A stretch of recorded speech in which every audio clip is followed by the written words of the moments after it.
ए trading कौन, trading माने कौन, लोक मैंने कौन पाई ट्रेडिंग पाई एते पागल और ट्रेडिंग केते प्रकारर।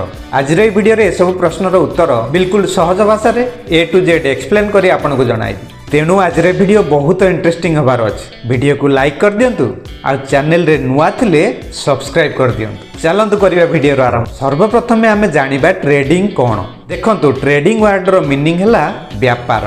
स्टॉक मार्केट एंगल रो कहले ट्रेडिंग माने कम समय भितरे शॉर्ट टाइम रे शेयर को किनिबा आउ ताको बिकिबा को ट्रेडिंग कहा जाए। बेसिकली शेयर मार्केट रु दुई प्रकार पैसा कमाती। प्रथमटी है इन्वेस्टमेंट करी आ द्वितीयटी है ट्रेडिंग करी। इन्वेस्टमेंट माने है शेयर को किनिबा सेथिरे निजर पैसा इन्वेस्ट करिबा आउ ताको लंबा समय पर्यंत होल्ड करी रखिबा। माने 5 वर्ष 10 वर्ष पर्यंत होल्ड करी रखिबा। आउ 5-10 वर्ष रे जेते बेले आपनकर प्रॉफिट केते गुणा होई जिवो सेही शेयर को बिक्री करी प्रॉफिट कमाइबा। किंतु ट्रेडिंग माने कम समय भितरे शेयर को किनिबा आउ से शेयर को बिकिबा।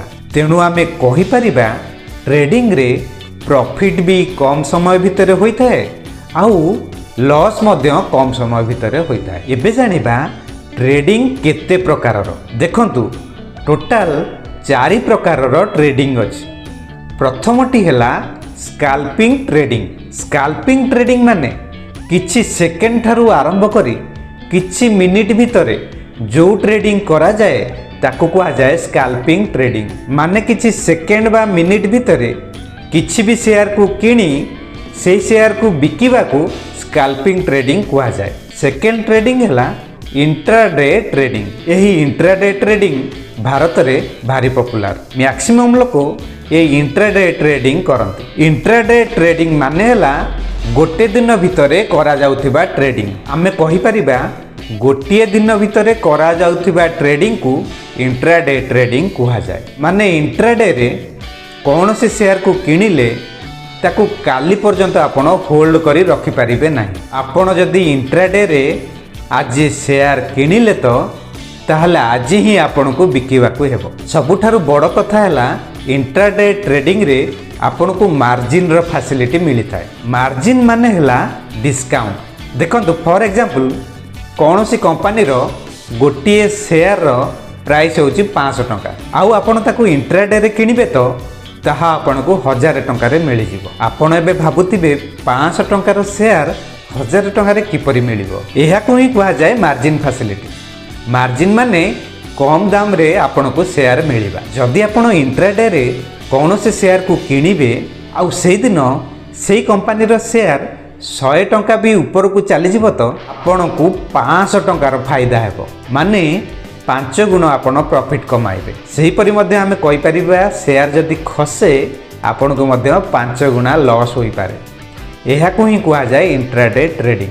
3 नंबर ट्रेडिंग हैला स्विंग ट्रेडिंग। माने स्विंग रो फायदा उठाई प्रॉफिट करिबा। एठी आमे कहि परिबा शेयर मार्केट रो कौन सी भी शेयर डायरेक्ट ऊपर को उठे नहीं, से स्विंग करी करी ऊपर तल हे ऊपर को जाए। यही स्विंग ट्रेडिंग गोटे दिन रु गोटे सप्ताह भितर होता है। स्विंग ट्रेडिंग रे बेसिकली कौन होता है ना जिते बेले कौन सी कंपनी रो शेयर तलू को खसी थाए सेतिकी बेले ताको किणी दिया जाए। ताहाकू दिने 2 दिन गोटे सप्ताह 2 सप्ताह अपेक्षा करा जाए।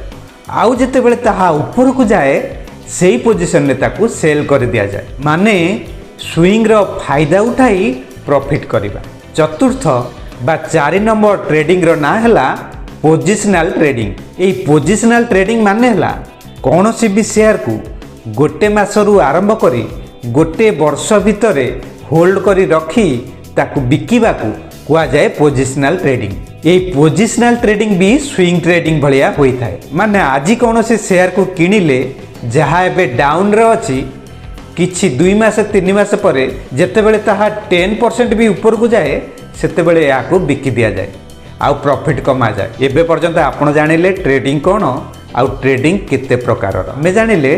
ट्रेडिंग होची 4 प्रकार। फर्स्ट हैला स्काल्पिंग ट्रेडिंग, सेकंड हैला इंट्राडे ट्रेडिंग, थर्ड हैला स्विंग ट्रेडिंग आउ 4 हैला पोजिशनल ट्रेडिंग। ए स्काल्पिंग ट्रेडिंग आउ इंट्राडे ट्रेडिंग टिके रिस्की होता है कारण ये दुईटी ट्रेडिंग रे आपण अधिका दिन पर्यंत शेयर को होल्ड करी रखी पारंती नहीं जदि लॉस भी हुए आपण को से शेयर को बिकिबा को पड़े। हाँ एठी आपण डेली बेसिस रे रोजगार करि परिबे मिनिट रे भी प्रॉफिट करि परिबे सेथि लागि आपण को टेक्निकल एनालिसिस सिखिबा को पड़िबो। आउ जो दुईटी ट्रेडिंग रहिला स्विंग ट्रेडिंग आ पोजिशनल ट्रेडिंग से कम रिस्क थाए कारण आपण एठी शेयर को होल्ड करी रखि परिबे एठी आपण शेयर को किनी 6 मास वर्षे पर्यंत होल्ड करी रखि परिबे आउ शेयर जेतेबेले ऊपर को जीवो ताको आपण बिकि परिबे। तेणु एठी जेतेबेले आपण शेयर किनुचंती भल फंडामेंटल स्ट्रॉन्ग थिबा कंपनी रो शेयर को किणंतु कारण गोटे भल कंपनी रो